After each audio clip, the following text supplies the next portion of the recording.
Up next is the first session of the day, and it is about navigating successful exits. I think her entrepreneur का यही होता है कि जहाँ पे invest किया वहाँ पे exit कितना और कैसे मिलेगा. And ये भी कहा जाता है कि सही business वही है जो investor को exit ना लेने दे. So it's always an asmanjas in the mind कि कब लेना है, कैसे exit लेना है. So join us as we dive into the key strategies, challenges, and insights on building businesses with a long-term vision while keeping a successful exit in mind. And for this session, I would love to invite Mr. Jatin Trivedi, the trustee of TiE Global Brand, to join us on stage and moderate this session. So can we have a huge round of applause for Mr. Jatin Trivedi.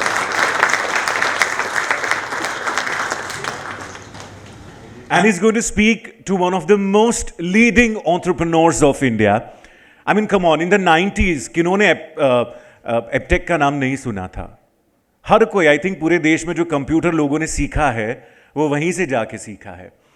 And this very same person has diversified his portfolio into so many different things. I'm talking about none other than Mr. Atul Nishar. He's the founder of Hexaware Technologies Limited. He's a well-known software company owner with 32,000 employees and a market capital of around 5.5 billion USD and still growing. I don't have the latest figures. He's a serial entrepreneur. He founded Aptech Limited, a global computer education company, in 1985. He grew Aptech into a leading global IT training outfit with over 1,000 centers in 40 different countries. And this is when the computers were new to the world, to the common citizens of the world. Atul Nishar is also the chairman of Ascent Overseas Education Limited Foundation. It is founded by his daughter, Mrs. Priya Nishar, an online-offline EdTech company in the overseas education advisory place. He's also the mentor for Azza Fashions Limited. It is run by his entrepreneur wife, Alka Nishar, and daughter, Devangi Parekh. Azza is a globally recognized luxury brand, retailing Indian designer wear through its online platform, azzafashions.com. It sells apparels in over more than 40 countries. And I remember his 2019 TiECON Mumbai speech, wherein he said that in next 5 years, by 2023, we should have 100 plus unicorns in India. I think you predicted right. Today we have more than 118 unicorns in India. Ladies and gentlemen, please put your hands together for one of the most celebrated entrepreneurs of our country, Mr. Atul Nishar, to join us on stage.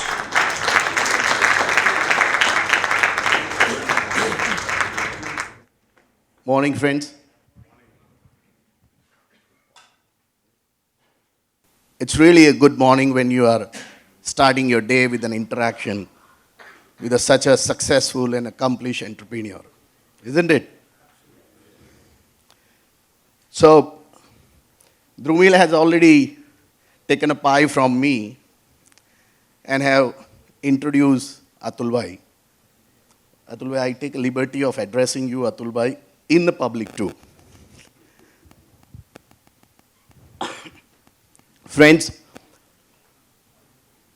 I tell you honestly, just in last half an hour before, I had a very brief interaction with Atul Bhai about the flow of the questions and the points which I wanted him to address to all the audience. Very interestingly, some of the facts which I though researched for a couple of days, but could not find on the computer, could not find on the Google, and himself have shared with me a couple of inside story, which I'm very sure that will be way interesting to the younger generation, even to the accomplished entrepreneurs. Some of the anecdote which he has shared will definitely a life lessons, and I'm sure you all will enjoy this interaction. After brief interaction with him. I will come to the audience with the liberty of Atul Bhai with a few questions. But be precise, and I would just add something what Dhrumil has said. અતુલભાઈ આપણા ગુજરાતી છે. અતુલભાઈ કચ્છમાં, origin from Kutch, born in Bombay, successed in Bombay, and contributing today in Gujarat. So thank you very much, Atulbhai, for accepting our invitation and accepting our invitation to give back to the community in Gujarat to start with, and will the story begin from the tide onwards. Just a brief comment. First of all, I want to thank Bhavin, Jaimin, Jatin, Pranay for inviting me here. Really appreciate that. I'm not a guest, first of all. I'm also part of TiE. I'm a charter member myself. From the time TiE Mumbai started in year 2000. So that was the first chapter of TiE in India. So since then I've been connected with TiE, so I'm certainly not a guest at all. It's coming to a family of TiE Ahmedabad. So I'm very happy to be amidst all of you. When Jamin called me up, he said, come and give keynote address. So I asked him, what is the topic? And he said, the subject of the conference, TiECON, is entrepreneurship. So I quickly thought in my mind, if I give a talk to Gujaratis in Ahmedabad on entrepreneurship, so some people will get away, say, "Bhai, રેવા દો ને ભાઈ હવે બહુ થયું હવે." એ બધી તો અમને ખબર જ છે. તો બધું એ તો એકદમ ડેન્જરસ કામ છે આ તો. એટલે મેં જમીનને કીધું, ભાઈ, let's not go for a keynote or anything. Let's have a chat. You know, we can have fireside chat. We can just have a conversation.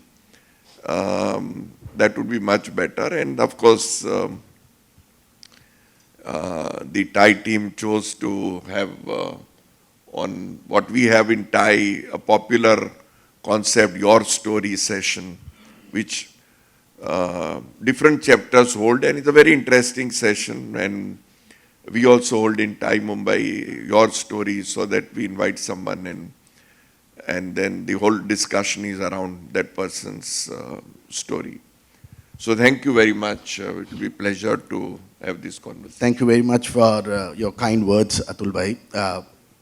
So let's begin with a couple of basic questions. Let people know about that, what Atul Bhai is and how he started. So can you just elaborate the part of your early days? We talked about your entrepreneurship spirit, which was a spark, I would say. There was a one spark which has come in your mind, and that led you to be an entrepreneur, in spite of coming from a family which is surrounded, or family which is into the professional, like doctor. Atul Bhai's father was a doctor, wife is also doctor, and in that environment, you as a successful and accomplished entrepreneur today, if we look back, what was that one spark which has defined you as an entrepreneur, sir?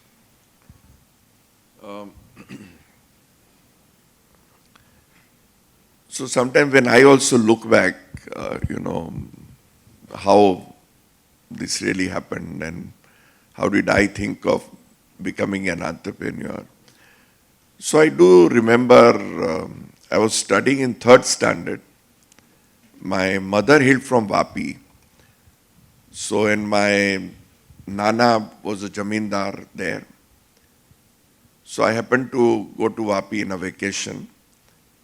May have been Diwali vacation. I don't exactly remember. And he called me once, my Nana, and he told the servant to carry a basket, 2 baskets of chikus. and go sit outside the Vapi station. There was a market just outside Vapi station and sell chikus. And he told me this much money for half a dozen or four, what was the small boxes that were made. You have to get minimum this much. Then he left it to me, whatever you sell at. So I sat outside the station, I would shout and sold chikus and returned with the money and handed over the money to him. And I did that a few times. And I enjoyed it. I think that was my first exposure to selling. And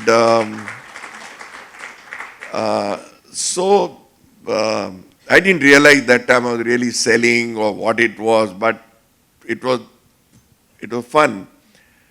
While my father was doctor, when the brothers financially split, though we remained like one family always, my father and uncles, and we had a family shop, some 225 square feet on Dadar, Ranade Road.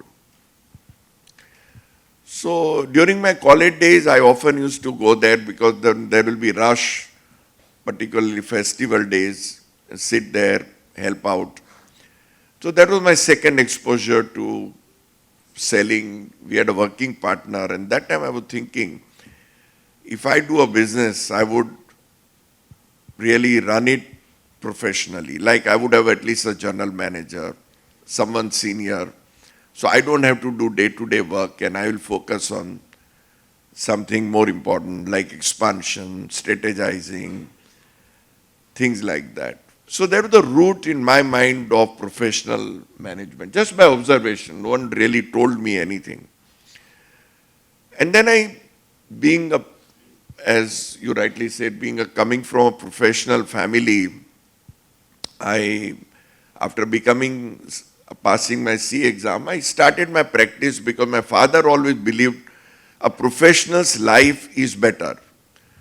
You will make less money, but you will have better quality life. So he was not greatly in favor of my going into business. And there was no really, as such, any worthwhile business that we owned, except for that one small shop. So I started my CA practice, and then I found over that 1.5 years that I practiced, that I would when I looked at, I just didn't focus on tax or audit, but I would look into the business of that client and give my views, give suggestions. And then I thought, people are not bothered, someone will listen something, someone will not listen. The attitude is, they know better. Businessmen would think, I know my business better. Why would this chartered accountant? His job is to file tax return or audit, not really get into my business. So, I thought then if I really have confidence in me, if I know my job, I should only start business. There's no point going on advising everyone, do this, do that, why don't you do this? Even when I was doing CA, there was one projector company in Opera House, I was sent to audit, and the debtors were very, very high. So I called the director, and he told our partner, complained that I fired him. So I told him this, you can't do business like this. You can't collect debtors. You shouldn't be doing this business. There's no point. So he went and complained to the partner. And I told him, sir, the business is not going to survive like this if we can't even collect debt from debtors. Subsequently, while that was not in the guideline, international guideline for any chartered accountants here? Okay, there are quite a few. So at that time, when I was doing my articles, it was not part of the international guideline. Later on, it came as business continuity, that an auditor has to certify business continuity of that enterprise, which was not when I was doing my CA. So that was the route when I was running Hexaware, our debtors, DSO, remained among the best in the industry. And that was the culture in the company, that we have to collect debts. And we would never give long credit period to a client. We say they are big companies, we are a small company, we need to be paid on time. Even today, if you see when the quarter result comes, there's the culture of Hexaware, DSOs you check from there. So I think these are different practices you learn by observation over a period of time. While you study in books, there must be many management. How many are MBAs here? So plenty, lot more than chartered accountants. So you study so much, you study so many theories, you study a lot, you study books. But what really you learn by observing, while you're doing certain things, when you observe and learn, I think that is more effective, that remains in the mind. I think that is the most important thing I would say, that we need to remain good observers. Thank you, Atul bhai. So since we are on we have already reached to a business, Aptech. From qualified chartered accountant, what was, you said it that there was little disappointment when you're addressing to the clients and it's not being followed or it's not being observed well. That was a bit dissatisfaction on the part of the professional career. You started the Aptech. Now, if I may ask Atul bhai, that why the computer training on the day of middle of 80s, when probably the computer was an alien for the manys, and you chose a path which was probably where quite a few competitors were there and well-established market was there. The market leaders were there, but still you chose to leave your practice, entered into the business which was a competitive, and at the time when the people were not much familiar with the computer itself. So I would say, and how many startups are here? And how many more are thinking of starting a new business? Jatin always wants to start a new business. So, I think, looking back, I'm able to share. When I got into Aptech, I didn't yet fully grasp that point, but now I'm looking back, I'm saying, and that to an extent I followed in Hexaware. I think when you're starting a new business, get into something that is sunrise industry. There's no point doing same thing, there are 100 players, there's so many companies doing it, and thinking that unless you are a great disruptor, and you have a fantastic technology and you're going to disrupt it completely, then it's fine. You can disrupt any business, no doubt. But if you're not disrupting in a big way, technology-wise, or some whole new system, then there's no point doing one more. So sunrise industry, Aptech, when I started computer education, while yes, there were other centers, but it was beginning. Computerization was beginning. People had not even seen computers. And computers used to be huge. And then we just had started getting small computers, the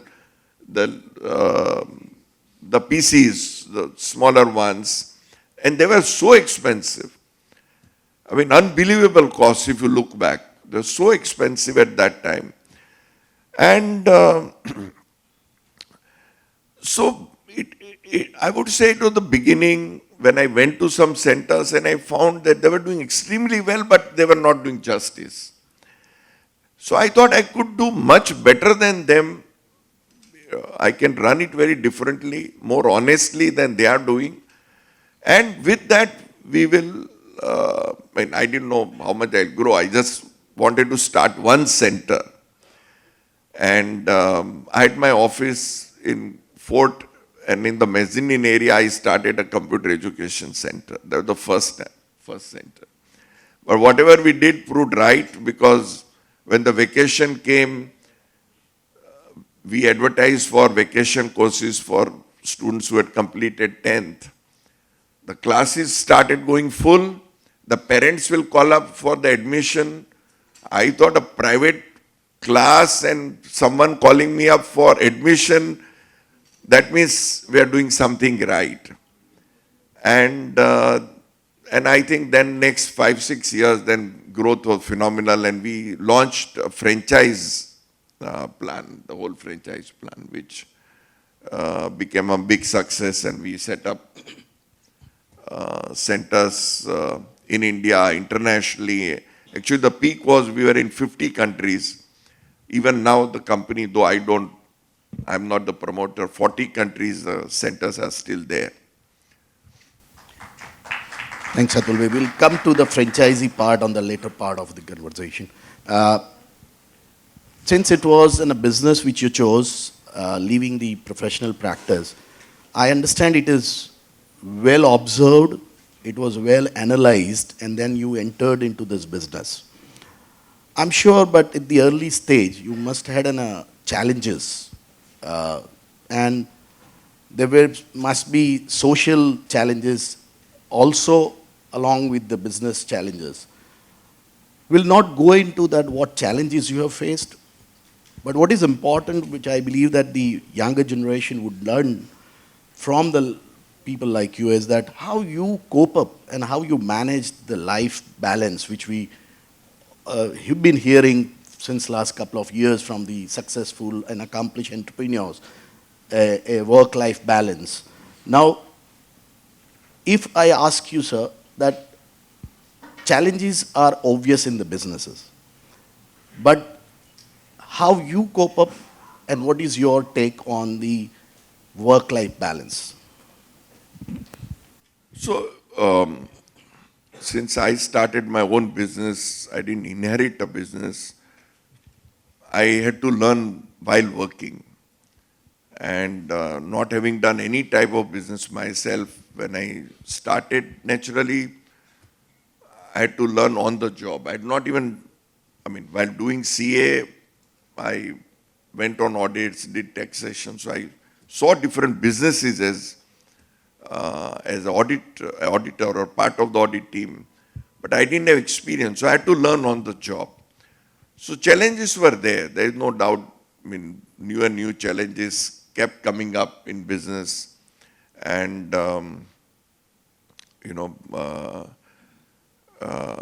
but I think, let me tell, how you react is very important.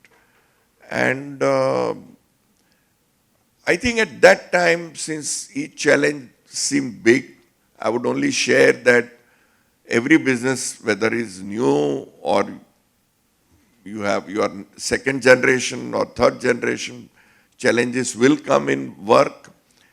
I think one should take it coolly and not overreact. I think looking back, I thought I was overreacting to a lot of challenges, and if I have to redo now, I would not react so much, because challenges will be there in business. One should not overreact, because then it disturbs you a lot. You get stressed, and that doesn't help at all. I think that is the most important thing I would say here.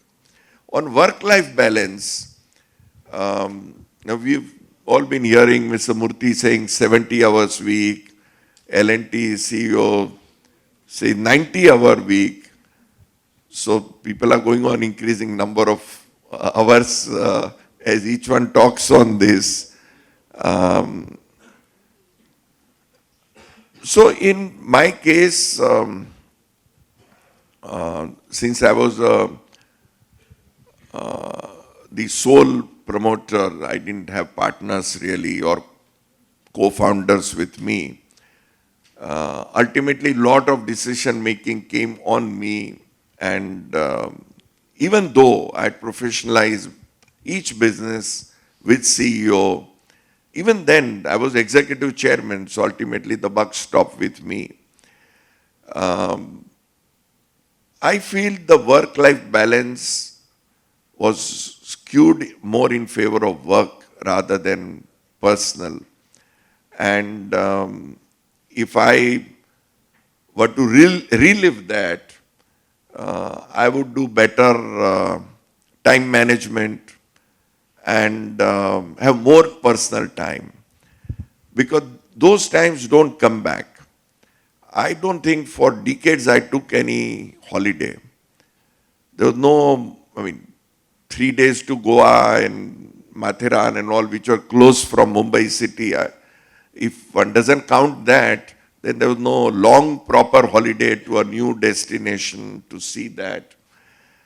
And of course I've more than made up in last 10, 12 years, but I used to go to new places, 40 countries. I once looked at my passport. 40 plus countries I had visited without seeing any of them. So, while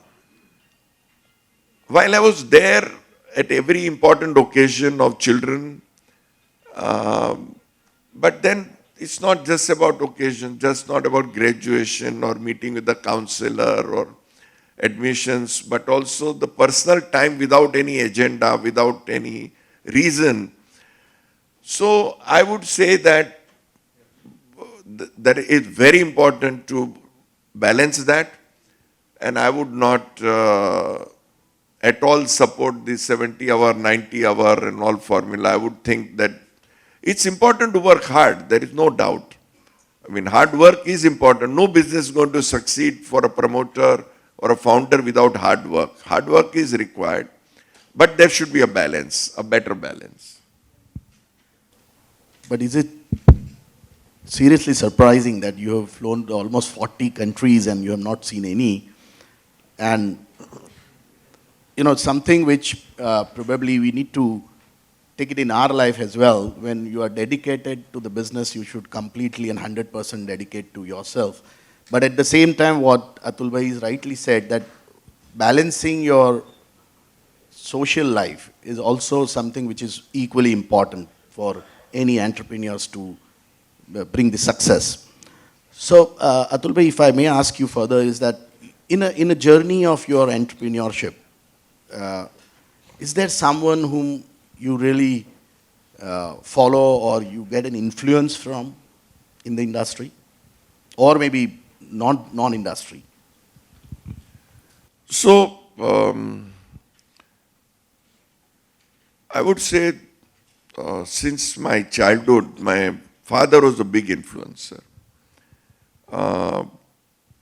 He used to always tell me to be very confident, never be afraid of anybody,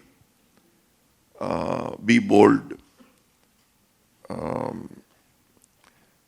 And in his own way, he used to explain to me, I was in early standards of school, and he would say, "Apnathi koi motu nathi. Just remember one thing, there's no one bigger than us. Neither Tatas nor Birlas." I used to think we are also of that level. I also, as a child, I thought we are also of that same level. It's only much later that one understands. I think these things gave me a lot of confidence in life, and I think confidence is very important. And I would agree totally that there is no one bigger. One may be richer, one may be more educated, one may be more knowledgeable, but there is nobody who's bigger than anybody else. All are equal. And that confidence one should have, that I am not less than anybody else.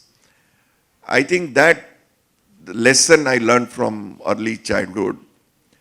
He also taught me a lesson on humility. That was very important again. And I always kept with me that be humble. And third, be sensitive to others. You're dealing with people all the time. And I saw that my father in his practice, any compounder or a junior doctor, anyone who quit was only after, there was an exam, compounder could become a doctor by passing an exam. Only after passing exam, they're starting on their own, they're quitting. Nobody left him because he was very good in dealing with people. And I think to an extent, I could also implement that. And I'd just gone for the Hexaware relisting the bell ringing ceremony, and I met this large group of our senior people at Hexaware. And there were people with 25 years plus, almost from the beginning, 20 years, 15 years. So I think that is a culture I could build in both my company that, people consider as their own companies and they work long years. I think that is another important thing I would say, that if you cannot retain team, if you cannot retain people, then you're all the time searching and training and readjusting. I think it's very important to carry people along, and you have to share. You of course have to share. We had a great stock option plan in Hexaware. In Aptech, we were among the first to start a stock option plan. Influence, I would say, in industry, I think while running Hexaware, there was a lot of influence I got of Infosys. The transparency with which Infosys was doing business and the focus on margins, there was a lot of learning there. And we tried to imbibe that at Hexaware, is to be very transparent and also be focused on margins. And better investor relations. So Infosys had excelled in that, and we really learned and followed that.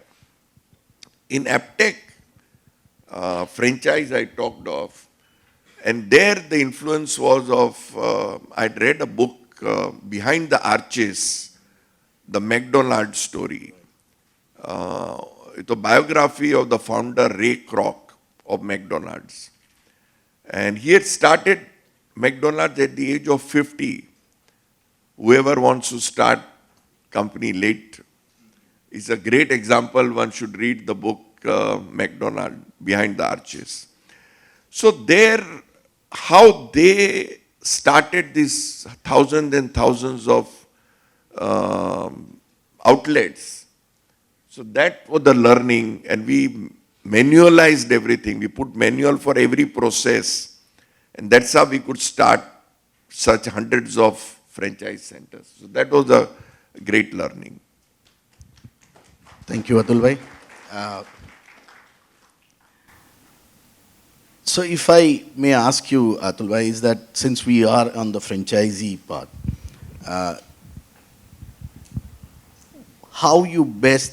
what are your suggestions to when you select the partners? When I say partners, includes the franchisees, when you bring the investors in, or you bring the CEO, COO, the professional entities, how you select them, and what are your say on that to the younger generation? So what we did, like we were, what we thought that to succeed, culture is very important in an organization. And instead of just hiring based on resume, in building team, the passion with which people work, the energy, enthusiasm, these were given more importance. And, some people very knowledgeable, highly educated, but when you're talking to them, you feel the energy is not there. There's no life. Then there's no point. That person may have best of resume, is not going to deliver. But if someone is talking with energy, enthusiasm, there's spirit in the person, it's the person who's going to work, it's the person who's going to succeed. So that energy is important, and that is what we look for. That how much is the hunger in the person, particularly say CEO level. I mean, this is all down the line also, but CEO particularly, the added thing is, I never took a CEO who was already a CEO. Because then what is there for him? CEO to CEO, what is there? He will only come and give me gyan. Instead have someone, like when I hired Ganesh Natarajan to become CEO of Aptech, since some of you know him, who's active in NASCOM, He became CEO of Zensar later. Visiting us on a ninth probably. Yeah. So when I got him, Ganesh was not even the next level in NIT. Your third level. He was 34-year-old. And I was impressed with him that he's got spirit and energy and he's sharp. And he would have had to wait another 15 years in NIT to become CEO.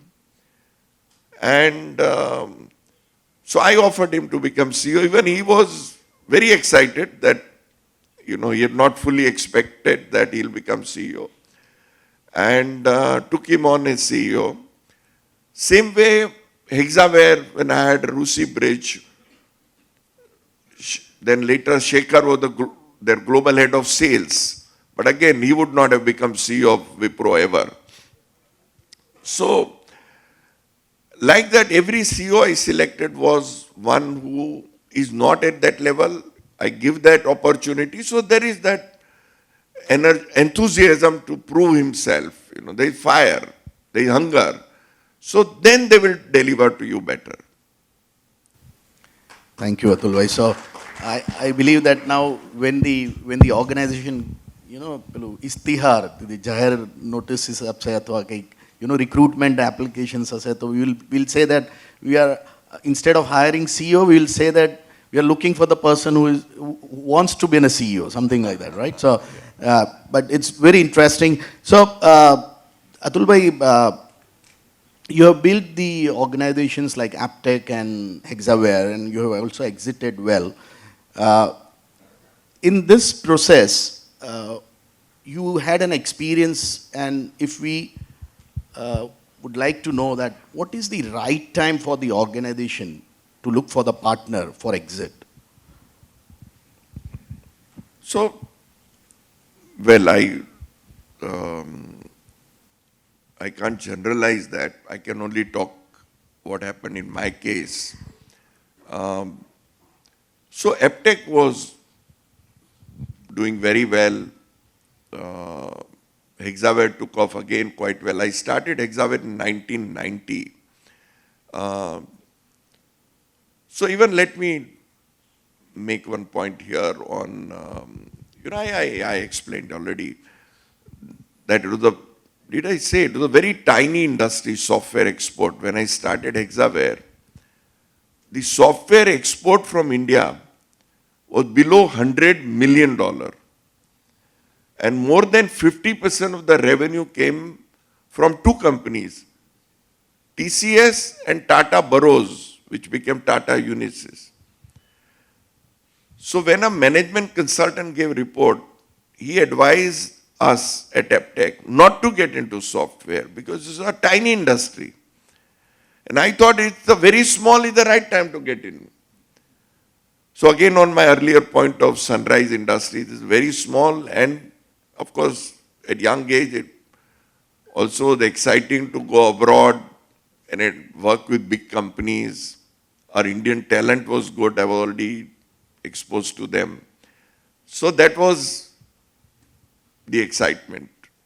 So that took off well. Hexaware did well. So when year 2000, 2001 came with a downturn, dot-com burst, as you remember, year 2000. And the businesses really sharply fell. Global recession came. We didn't know how long it will go on. When things started looking up, September 11 event happened, and again, downturn continued. That time I was running two companies which are global companies. Hexaware was already in 50 countries. Aptech was already in 50 countries. Hexaware was pure export-oriented. 99% revenue was outside India. We didn't want to do domestic business that time. So clients all over in Europe, in US, Canada, Singapore, I was finding it challenging to, under these adverse conditions to run two global companies. So I decided that Hexaware has great potential, much better potential. I should exit Aptech, and that is what happened, timing-wise. And Hexaware looking at other companies, I thought the way Infosys grown, Wipro's grown, Cognizant, I think the potential was way bigger than what I was doing and better to focus on Hexaware. So it was a natural exit from one to focus on one. Hexaware exit is very personal in the sense, all this time, as I said, I'd never had a holiday, never used to have personal time. And I thought, the time should come when I should really take off. The initial idea was not to exit in terms of selling my holding. But then I realized my daughters were not interested in joining that business. So there was no continuity that I was being, assured of. By that time, I had not learned to run a business like a PE fund runs, that, you're not involved at all. You just put a CEO, empower him, and he runs the business. You're only reviewing every month. I had not really learned to do that. Maybe that temperament was not there.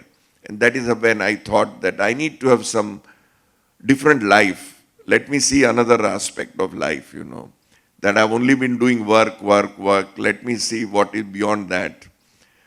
Let me travel, let me spend more time with family, with friends, see the world. And that's when the thought came. It was not at all difficult to exit Hexaware. I used to be approached every single year. So that was very easy. Company was doing extremely well. And that is when I thought, exact timing wise, I may have preferred 2-3 years later. But then the PE funds who were with me for 7 years, they were saying that it's 7 years now, we want to exit. And then I chose to exit along with them. So they exited along with me, rather. I was the largest shareholder. So that's how the exit happened. I think in startups also this can happen when large investors, VC fund, PE funds, they want to exit. Often the pressure can come on the founder to also exit along with them. So that was the timing. Thank you, Atul Bhai. But also let me add one point on success. Success is a very relative term. I mean, if I look back, I really don't get that feeling that I have been very successful. I mean, it's a very relative term. You look at someone who's 100 times more successful than you are not successful. So I think it's a very relative term. I have not chased success in my life.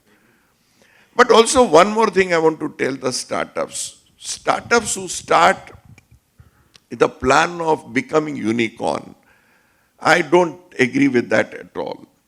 I think it's a very wrong way of starting a business or running a business.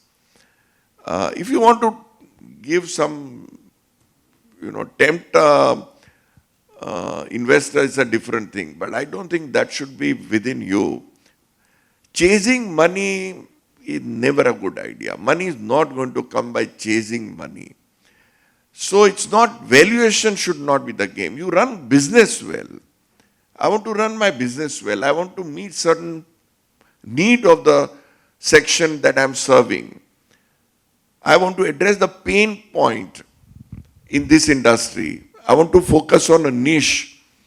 But saying that I want to have valuation of 10,000 crore and 5,000 crore and all is not making sense to me.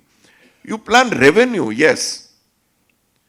You can plan revenue, make projections on that. Valuation is not in our hands and one should not chase that. I think sometimes I get disappointed when startups talk in that language. Super learning. That humbleness, what you have is that saying that I'm not a still success, but I completely take point. When you started, I was disagree on that point, but I realize now in what sense you said that you are not. And I believe that the conclusion is that money never brings the success, right? So it's all, and I completely agree. Probably the audience will also agree that it's a very relative term. So, coming to the next, Atul Bhai, is you have been on a leadership role at the NASSCOM. You also have played a role in TiE Mumbai and Indo-American Chamber of Commerce as well. So it's said that the philanthropy and giving back to the society is always an essential aspect of any leadership. What is your take on that? What do you say to the audience when it comes to giving back to the society or philanthropy activities? When you mention these organizations, I would say there are two stages in that. When I started Hexaware, the early days itself, I joined NASSCOM. I can say without any hesitation, it was a great learning experience. I learned a lot by working with other companies. And of course, I had the opportunity to be on the executive council where I could work with people of the caliber of Narayan Murthy and the stalwarts. But there was a lot of learning experience in that. So anyone who's, say you have a startup, join TiE.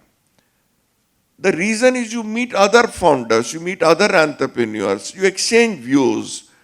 There is so much to learn from that. Everything is not about a business opportunity, how much business you can get. But that learning, inspiration that you get is very important. So first is joining organization where you learn. A stage comes much later, you want to contribute, that you want to hold an office and you, from that platform you want to do something good, you want to contribute to the industry. I think both should be done, depending on the stage of the person. Specifically when we are talking at the platform of TiE, Atul Bhai, can you just tell me in a few lines that how was your experience when you were the leadership and how do you see this organization future? I think TiE is an amazing organization. Of course, it depends on how we as members build it in each region. But the purpose is purpose of promoting entrepreneurship. Like we started in year 2000, TiE Mumbai. Harish Mehta was the first president. When we started that time, the startup, there was no wave of startups. It was not even there. No one talked of startup as a term. And I think we could play a role in that, in promoting that. Entrepreneurship is interesting. I think promoting entrepreneurship, giving a platform to entrepreneurs to meet each other, to network, to mentor others, and to contribute. I think TiE is an amazing platform. I don't know of any organization equivalent to TiE which is focused only on entrepreneurship, promoting entrepreneurship. And I think that's very, very important. And of course, each chapter, then it depends on how we build it. The theme and purpose is great, depends on us how we build it.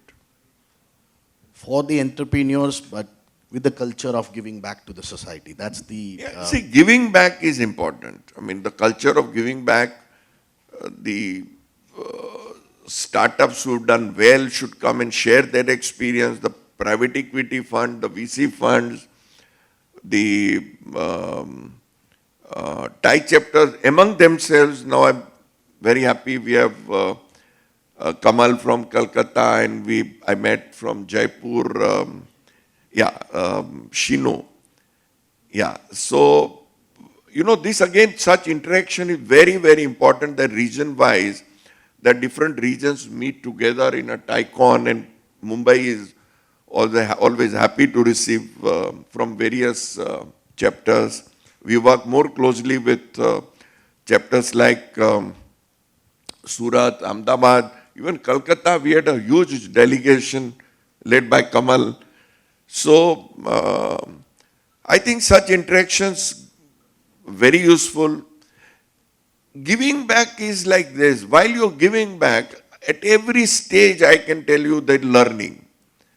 every single stage, there's learning involved while you're giving. While you're contributing, you may be giving your time, but you're also learning.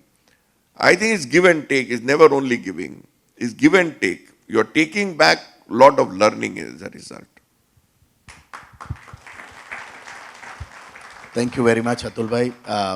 Last few words to the younger generation, considering that if chance is given to you, to your younger self, how you would react? Just a few words or Okay. words of wisdom, something. Let me, Jatin, I remember you mentioned about, we talked about costs. Right. And how some startups are not cost conscious. Let me address that. And let me tell you one anecdote.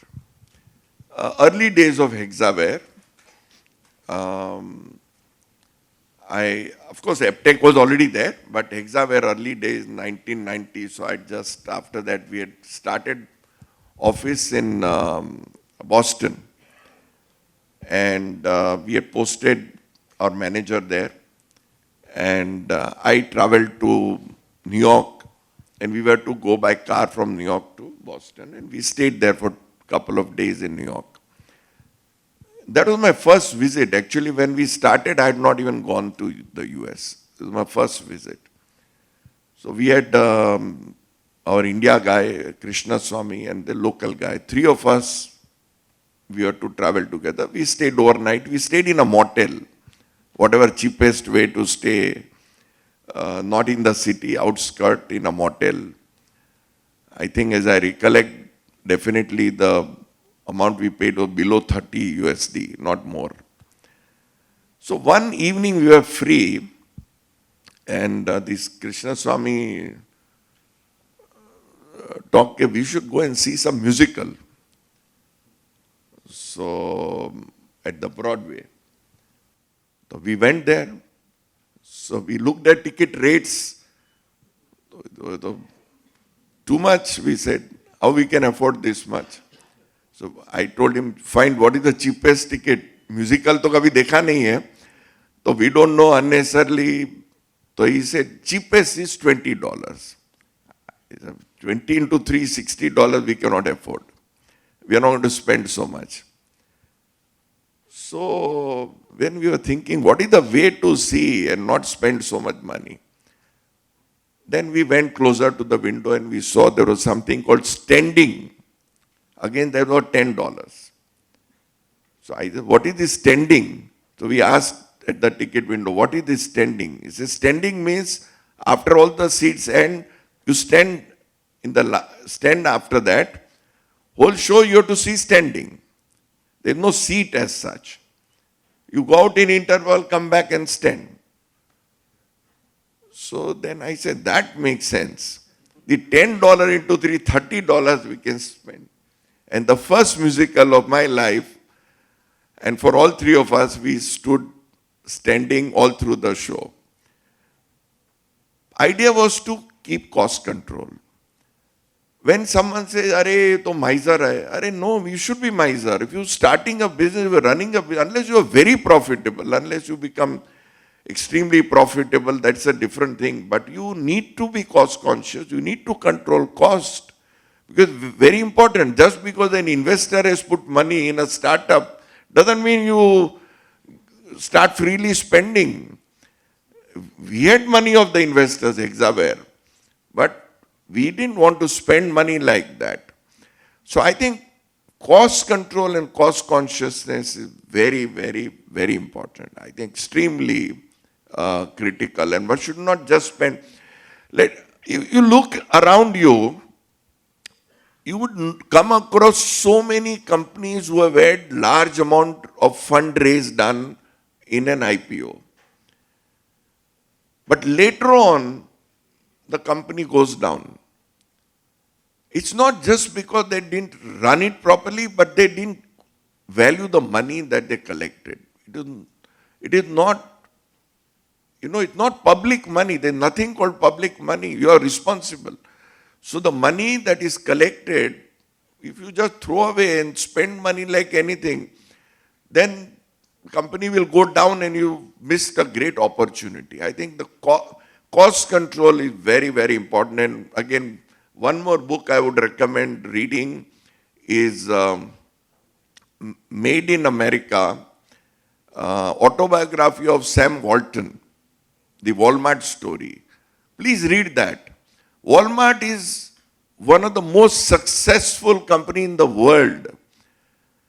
And if all the family members' wealth is put together, they'll be in the top 3 for sure.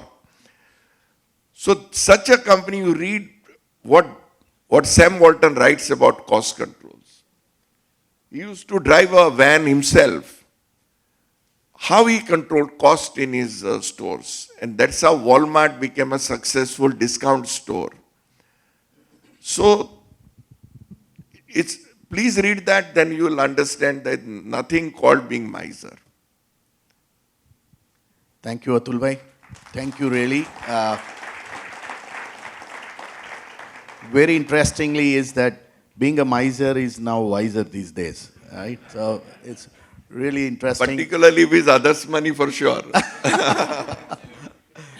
Atul bhai, thank you very much. And a lot of takeaway I'm sure the audience have today. And in fact, I have also learned personally in this last 1.5 hour conversation, starting from the breakfast to till now.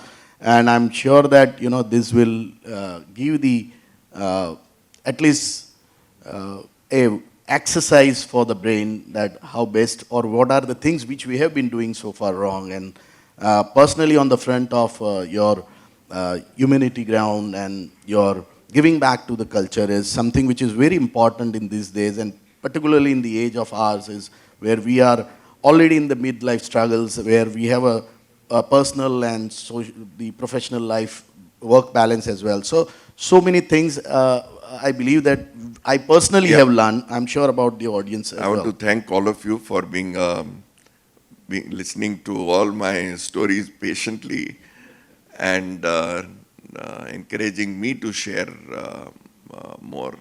I really want to see a lot more startups coming up here around in Ahmedabad and Gujarat.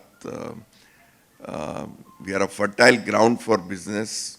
The Gujarati brains very fertile, and those who live in Gujarat become Gujaratis. So I guess I mean everyone in that sense. I think we should, and scale up. I think scale is what I think need to improve in Gujarat. I mean, there are a lot of companies. Of course, you have a giant like Adani there, and you have many successful groups here. But I'm talking about startups, the youngsters.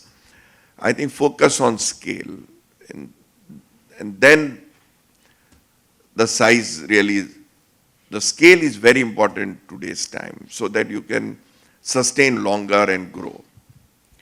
Excellent. Thank you very much, Atul bhai, and thank you very much for your time. And over to you, Drumel. I think they were wonderful, and I would request Mr. Yatindra Sharma to please felicitate Atul bhai. Can we please have Mr. Yatindra Sharma on stage with a token of love, a little memento that we've got for you.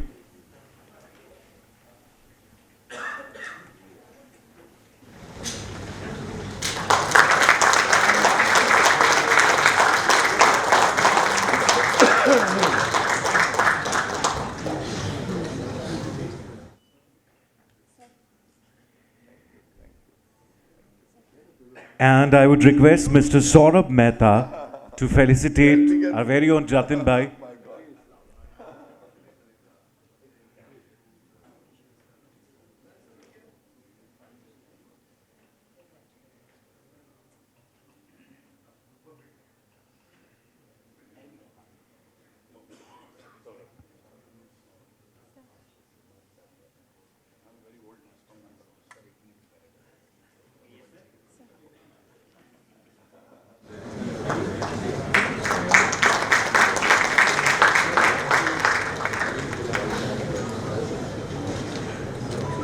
Well, thank you very much for your time. It was a pleasure. Thank you so much, sir.